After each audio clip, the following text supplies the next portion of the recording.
Sa ngalan ng Ama, ng Anak, at ng Espiritu Santo. Amen. Ang pagpapala ng ating Panginoong Hesukristo, ang pag-ibig ng Diyos Ama, at ang pakikipagkaisa ng Espiritu Santo, naway sumainyong lahat. At sumaiyo rin. Ipagdasal din natin ang lahat ng mga intensyon sa misang ito at ang ating mga personal na mga intensyon. At pasalamatan natin ang Diyos sa mga biyayang ating natanggap. Mga kapatid, aminin natin ang ating mga kasalanan upang tayo maging marapat, gumanap sa banal na pagdiriwang. Inaamin ko sa makapangyarihang Diyos at sa inyo mga kapatid, na lubha akong nagkasala sa isip, sa salita at sa gawa, at sa aking pagkukulang. Kaya isinasamo ko sa mahal na Birheng Maria, sa lahat ng mga anghel at mga banal, at sa inyo mga kapatid, na ako'y panalangin sa Panginoong ating Diyos. Kaawaan tayo na makapangyarihang Diyos, patawarin tayo ng ating mga kasalanan, at patubayan tayo sa buhay na walang hanggan. Amen. Panginoon, kaawaan mo kami. Panginoon, kaawaan mo kami. Kristo, kaawaan mo kami. Kristo, kaawaan mo kami. Panginoon, kaawaan mo kami. Panginoon, kaawaan mo kami. Manalangin tayo. Ama naming makapangyarihan, pinuspos mo ang paring si San Vicente na mga mabubuting katangian bilang sugong alagad para sa kapakanan ng mga dukha at naghubog sa kaparian. Ipagkaloob mong kaming pinag-aalab ng gayong ding layunin ay magmahal sa kanyang minamahal at makapamuhay ayon sa kanyang ipinangangaral. Sa pamamagitan ni Hesukristo, kasama ng Espiritu Santo, magpa sa walang hanggan. Amen. Pagbasa mula sa aklat ni Esdras. Sa oras ng paghahandog, akong si Esdras ay tumindig, nagulanit ang kasuotan at nanikluhod sa harapan ng Panginoon. Ganito ang idinaing ko sa Kanya. Diyos ko, hindi ako makatingin sa iyo dahil sa kahihiyan, bunga ng kasamaan naming suko sa langit. Mula sa kapanahunan ng aming mga magulang hanggang ngayon, hindi na kami nakaahon sa kasalanan. Dahil dito, kami, ang aming mga hari at mga saserdote, ay binayaan niyang mabihag, patayin, dambungin, at ibilad sa kahihiyan ng iba't ibang hari. At ngayon, kahabagan ninyo kami, niloob ninyong may ilang matira sa amin at muling binigyan ng puwang sa lupaing ito na inyong itinangi. Muli ninyong isinilay sa amin ang inyong paningin at binigyan kami ng pagkakataong makaahon sa pagkaalipin. Naging alipin nga kami sa mahabang panahon, gayon may hindi ninyo kami pinabayaan. Pinukaw ninyo ang kalooban ng hari ng Persya, kaya binigyan niya kami ng pagkakataong maitayo uli ang iyong templo at ayusin ang kasiraan upang makapanirahan kaming tiwasay sa Huda at sa Jerusalem. Ang salita ng Diyos. Salamat sa Diyos. Ang Diyos na walang hanggay, atin ngayong papurihan. Ang Diyos na walang hanggay, atin ngayong papurihan. Diyos ay nagpaparusa na taglay ang habag. Kung tayo may malibing, sa hukay masadlak, muling hinahango niya't binubuhay. Walang makatatakas sa kanyang kapangyarihan. Ang Diyos na walang hanggay, atin ngayong papurihan. Kayong Israelita, papurihan ninyo ang Diyos sa harap ng mga hentil na pinagtapunan sa inyo. Ang Diyos na walang hanggay, atin ngayong papurihan. Dooy pinakita sa inyo ang kanyang kapangyarihan. Siya ay purihin ng bawat nilalang, ang Panginoong ating Diyos na walang hanggan. Ang Diyos na walang hanggay, atin ngayong papurihan. Pinagdusa man kayo sa inyong kasalanan, ngunit kahahabagan kayo at muling ibabalik sa inyong tahanan mula sa mga bansang umalipin sa inyo. Ang Diyos na walang hanggay, atin ngayong papurihan. Talikdan na ninyo ang inyong mga kasalanan at mamuhay kayo ng karapat-dapat sa harapan niya. Kung magkagayon, ang habag ng Panginoon ay inyong madarama. Ang Diyos na walang hanggay, atin ngayong papurihan.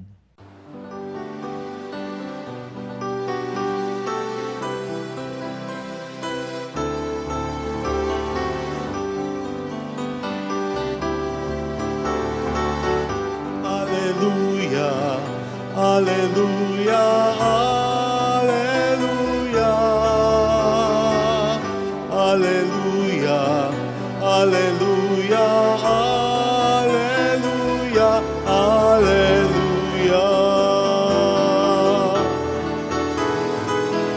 Hallelujah, hallelujah, hallelujah. Hallelujah, hallelujah, hallelujah, hallelujah.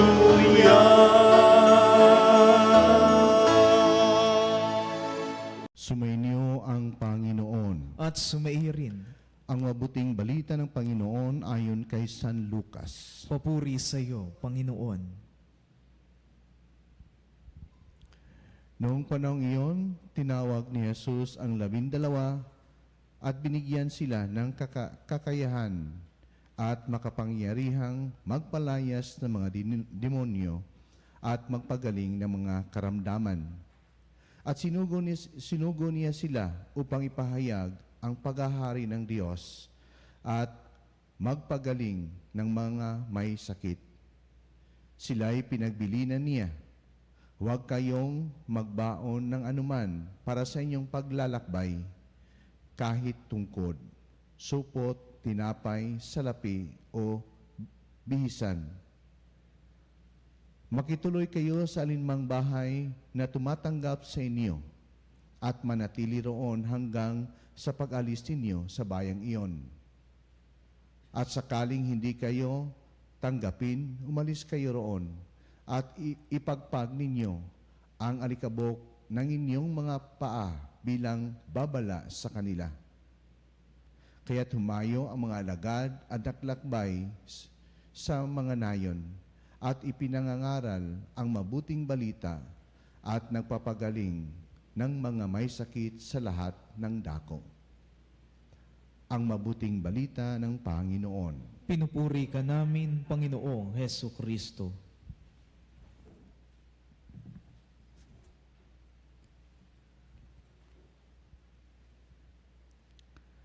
Ating napakinggan ngayon sa ating Ebanghelyo na sinugo ng Panginoong Hesus ang 12. At ito ang kanyang sabi sa kanila, huwag kayong magbaon ng anuman para sa inyong paglalakbay, kahit tungkod, supot, tinapay, salapi o bisihan. Makituloy kayo sa alinmang bahay na tumatanggap sa inyo at manatili roon hanggang sa pag-alis ninyo sa bayang iyon. Dahil nga ito ang ibinibilin ng Panginoon sa kanila, hindi po ibig sabihin na pababayaan lamang sila ng Diyos. Ika nga, God would surely provide for their material needs. Kaya ang mga alagad din ay napapakita ng kanilang pagtitiwala sa grasya ng Diyos. Ibig sabihin, tinuturo ng Panginoon sa kanila ang providence. Alam natin na ang Tagalog ng providence ay kalooban ng Diyos o patnubay mula sa Diyos. Ibig sabihin na God will provide everything the disciples will need to accomplish their task. Ibig sabihin, hindi iiwanan at hindi pababayaan ng Diyos ang mga alagad sa gagawin nilang pagpapahayag ng mabuting balita. Kaya dapat nating malaman na sa panahon ng ating Panginoon, sa kultura nila, lalong-lalo na sa kultura ng mga Hudyo, kapag ikaw ay isang guro o kaya isang master at kasama mo ang iyong mga alagad na mga ngaral ng salita ng Diyos, sa paglubog ng araw, huwag kang mag-alala dahil may mga pamilyang magpatuloy sa iyo sa kanilang tahanan. Kaya, masasabi natin na libre na ang lahat, ang pagtulog, ang pagkain. Ibig sabihin, hindi na sila mag-alala kung ano ang kakainin, kung ano man ang kanilang, kung saan sila tutuloy. Nangyayari ito noong panahon ng Panginoon para bigyang halaga o ang focus nila ay mangangaral lamang at magpapahayag ng mabuting balita ng Diyos. Kaya nga hindi na dapat iisipin ng mga alagad kung ano ang meron sila o ano ang gusto nila. Halimbawa, pera o ano paman. Dahil ang mahalaga ay simple lifestyle o yung simpleng pamumuhay para makakilos sila ng mabilis at makapunta sa maraming lugar. Kaya sa panahon natin ngayon, ang mga sinugo ng Diyos, sinugo ng Panginoong Hesukristo na mga ngaral ng mabuting balita, ng salita ng Diyos, halimbawa na lang tulad ng mga pari, mga pastor, mga ministro, mga preacher, ay dapat magkaroon din ng simpleng pamumuhay, simple lifestyle. Dapat silang magtiwala sa Diyos na hindi sila pababayaan ng Diyos sa gagawin nilang misyon. Dapat ang focus lamang nila ay ang pagpapahayag ng salita ng Diyos at hindi yung mga material na mga bagay. Sa lahat ng mga ngaral ng salita ng Diyos at sa lahat ng mga Kristiyano, Jesus is saying that we should not let our material goods make us forget our dependence on God or harden our hearts to the poor. Ibig sabihin, we will not focus on the material things, but we all focus on trusting God, and God will provide us sa ating pagmimisyon. We must trust God that God will always provide what we really need for the mission and not what we want for our convenience and pleasure. Kaya ito po'y paalala sa lahat ng mga alagad o sa lahat na sumusunod kay Kristo. Kahit kailan ay hindi pwedeng gawin ang isang mangangaral na negosyo ang pagpapahayag ng salita ng Diyos. Kaya ito din ang ating nasaksihan o nalaman na ipinapakita ni San Vicente de Paul na ginugunita natin sa araw na ito. Si San Vicente de Paul ay isang Katolikong pari na ginugugol niya ang kanyang buhay sa pangangaral ng salita ng Diyos at sa pagtulong sa mahirap. At siya rin ay nagtatag ng mga congregation tulad ng Ladies of Charity, isang samahan ng mga kababaihang tumutulong upang ipahayag ang Ebanghelyo. At itinatag din niya ang Congregation of Priests of the Mission na kilala nating mga Vincentian, na kung saan ipinalaganap ang mabuting balita. Pero ang focus nila is to help the poor. Kaya ang halimbawa ni San Vicente de Paul ay isang pagpapahayag ng mabuting balita na namumuhay sa simpleng paraan. Kaya mga kapanalig, ito din ay paalala sa atin bilang mga tagasunod ni Kristo.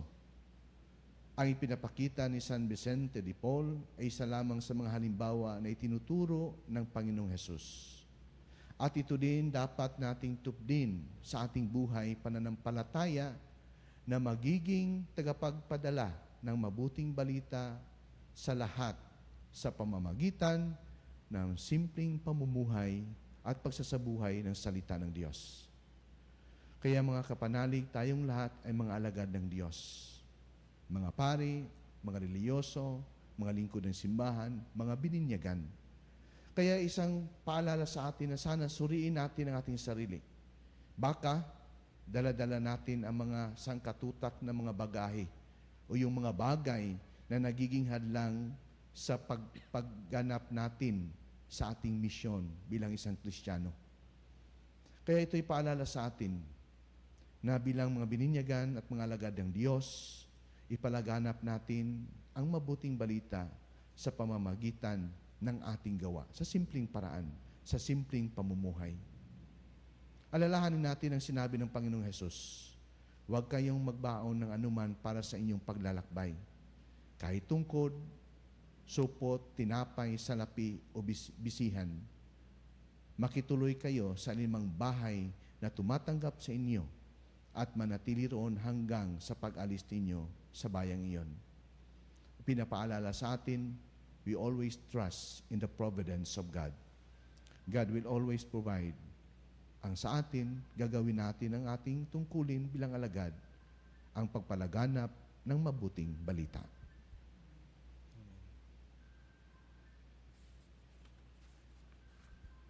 Inaanyahan tayo ng Diyos Ama upang maging lingkod na magpapalaganap ng mabuting balita ng kaligtasan sa lahat.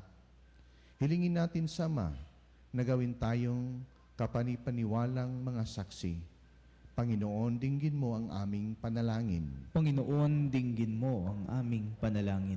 Ang simbahan naway patuloy na mag-anyaya at magsugo ng mga misyonero upang ipahayag ang mabuting balita sa lahat ng bansa at dako. Manalangin tayo sa Panginoon. Panginoon, dinggin mo ang aming panalangin. Ang mga Kristiyano naway maging masigasig sa pagpapahayag ng salita ng Diyos sa mga hindi pa sumasampalataya at hindi pa tumatanggap nito. Manalangin tayo sa Panginoon. Panginoon, dinggin mo ang aming panalangin. Maraming tao nawa ang mahikayat sa pananampalatayang Kristiyano, bunga ng ating makatotohanang pagsaksi. Manalangin tayo sa Panginoon. Panginoon, dinggin mo ang aming panalangin. Ang mga may sakit at mga nabibigatan sa buhay, naway makita ang katangi-tanging pag-ibig at kalinga ng Diyos sa pamamagitan ng pag-aaruga ng kanilang mga pamilya. Manalangin tayo sa Panginoon. Panginoon, dinggin mo ang aming panalangin. Ang mga yumao naway magbunyi sa walang hanggang kapayapaan. Manalangin tayo sa Panginoon. Panginoon, dinggin mo ang aming panalangin. Panginoong Diyos, pinili mo kami kay Kristo sa pagpapahayag ng iyong pag-ibig. Gawin mo kaming mga tunay na tagapaghatid ng iyong salita sa pamamagitan ng pagsaksi nito sa aming buhay. Hinihiling namin ito sa pamamagitan ni Kristong aming Panginoon. Amen.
Manalangin tayo mga kapatid upang paghahain natin ay kalugdan ng Diyos sa mga makapangyarihan. Tanggapin nawa ng Panginoon itong paghain sa iyong mga kamay, sa kapurihan niya at karangalan sa ating kapakinabangan at sa buong sambayanan niyang banal. Ama naming lumikha, ipinagkaloob mong sa banal na paghahain ginawa ni San Vicente, ay matularan niya ang kanyang ginagampanan. Ipagkaloob mong pakundangan sa pagdiriwang na ito, kami makabagtas para humantong sa pagiging haing kalugod-lugod sa iyo. Sa pamamagitan ni Jesucristo kasama ng Espiritu Santo, magpa sa walang hanggan. Amen.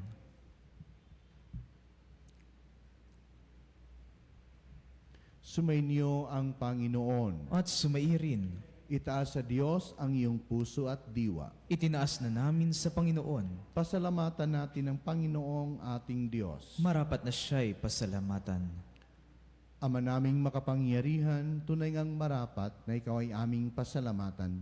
Sa pamamagitan ni Jesucristo na aming Panginoon. Ngayong si San Vicente de Paul ay pinarangalan sa pamumuhay niyang totoong uliran at pagiging maasahan sa panunungkulan.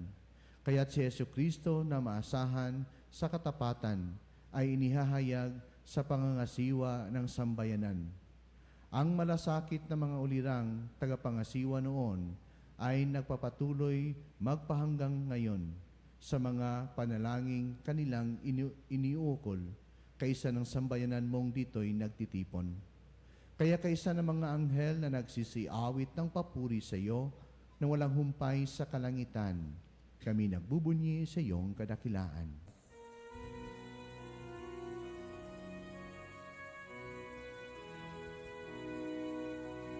Santo, Santo, Santo, Panginoong Diyos ng mga hukbo, napupuno ang langit at lupa ng kadakilan mo. Hosana, Hosana sa kaitaasan, pinagpalang na paririto sa ngalan ng Panginoon. Hosana, Hosana sa kaitaasan.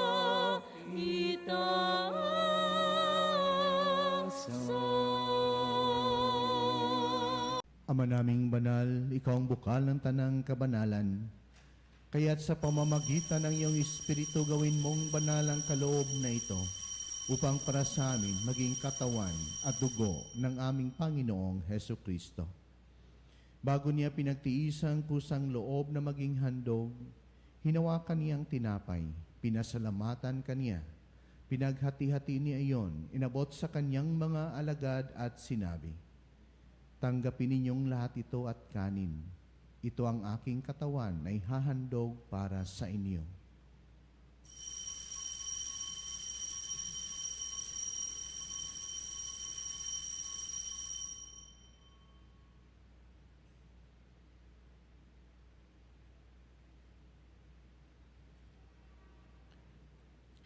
Gayon din naman, nung matapos ang hapunan, hinawakan niya ang kalis, muli kanyang pinasalamatan. Inabot niya ang kalis sa kanyang mga alagad at sinabi, "Tanggapin ninyong lahat ito at inumin. Ito ang kalis ng aking dugo ng bago at walang hanggang tipan. Ang aking dugo na ibubuhos para sa inyo at para sa lahat sa ikapagpapatawad ng mga kasalanan.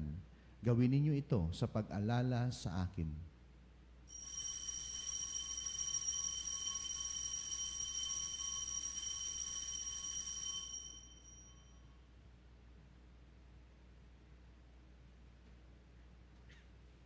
Ipagbunyi natin ang misteryo ng pananampalataya.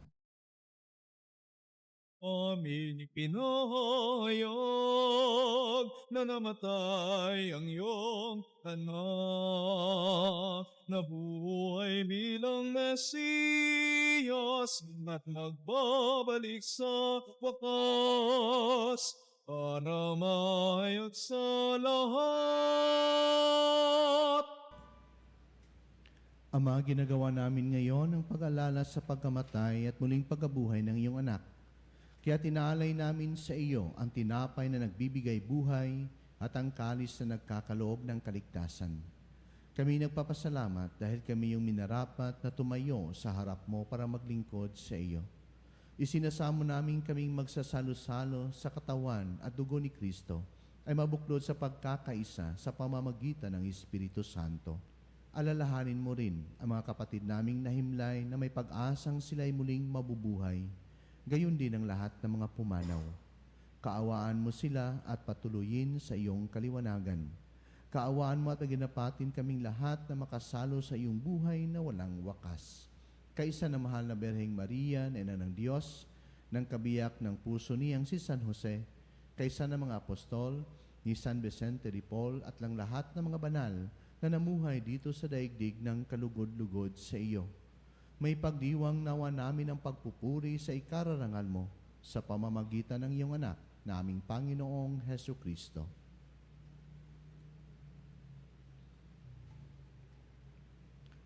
Sa pamamagitan ni Kristo, kasama niya at sa Kanya, ang lahat ng parangal at papuri ay sa iyo, Diyos, sa mga makapangyarihan, kasama ng Espiritu Santo, magpa sa walang hanggan.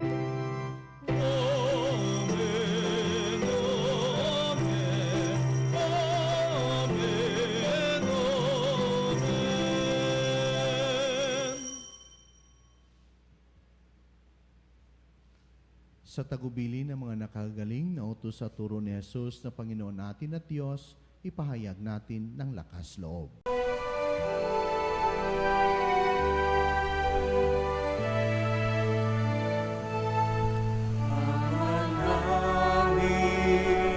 Sumasalangit ka, sambahin ang ngalan mo, mapasa amin ang kaharian mo, sundin ang loob mo. Dito sa lupa, parang sa langit, bigyan mo po kami ngayon ng aming kakanin sa araw-araw at paglawarin mo kami sa aming mga sala para napagpapatawad namin sa nagkakasala sa amin. At huwag mo kaming ipahintulot sa tukso, at iadya mo kami sa lahat ng masama. Hinihiling namin kami adya sa lahat ng masama, pagkalooban ng kapayapaan araw-araw, iligtas sa kasalanan, at ilayo sa lahat ng kapahamakan, samantalang aming pinananabikan ng dakilang araw ng pagpapahayag ng tagapagligtas naming si Hesu Kristo. Sapagkat iyo ang kaharian at ang kapangyarihan at ang kapurihan magpakailanman. Amen. Panginoong Hesu Kristo, sinabi mo sa iyong mga apostol, kapayapaan ang iniiwan ko sa inyo, ang aking kapayapaan ang ibinibigay ko sa inyo. Tunghayan mo ang aming pananampalataya at huwag ang aming pagkakasala. Pagkalooban mo kami ng kapayapaan at pagkakaisa ayon sa iyong kalooban, kasama ng Espiritu Santo, magpa sa walang hanggan. Amen. Ang kapayapaan ng Panginoon ay laging sumainyo. At sumaiya rin. Magbigayan tayo ng kapayapaan sa isa't isa. Kordero ng Diyos na nag-aalis ng mga kasalanan ng sanlibutan, maawa ka sa amin. Kordero ng Diyos na nag-aalis ng mga kasalanan ng sanlibutan, maawa ka sa amin. Kordero ng Diyos na nag-aalis ng mga kasalanan ng sanlibutan, ipagkaloob sa amin ang kapayapaan. Ito ang kordero ng Diyos. Ito ang nag-aalis ng kasalanan ng sanlibutan. Mapalad ang mga inaanyahan sa kaniyang piging. Panginoon, hindi ako karapat-dapat na magpatuloy sa iyo, ngunit sa isang salita mo lamang ay gagaling na ako.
Ang Diyos ay pasalamatan sa pag-ibig niya sa tanan, kaloob ng kabutihan, inuming dulot sa uhaw, pagkain sa kagutuman.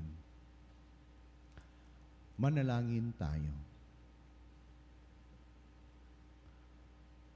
Ama naming mapagmahal, kami nagsalo sa banal na pakikinabang ay dumadalangin sa pagparis namin sa iyong anak na nangaral sa mabuting balita sa mga dukha.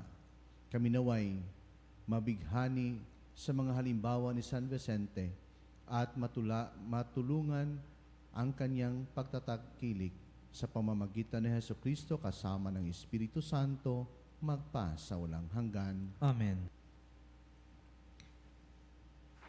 Sumainyo ang Panginoon At sumairin, at pagpalain kayo ng makapangyarihang Diyos, Ama at Anak at Espiritu Santo.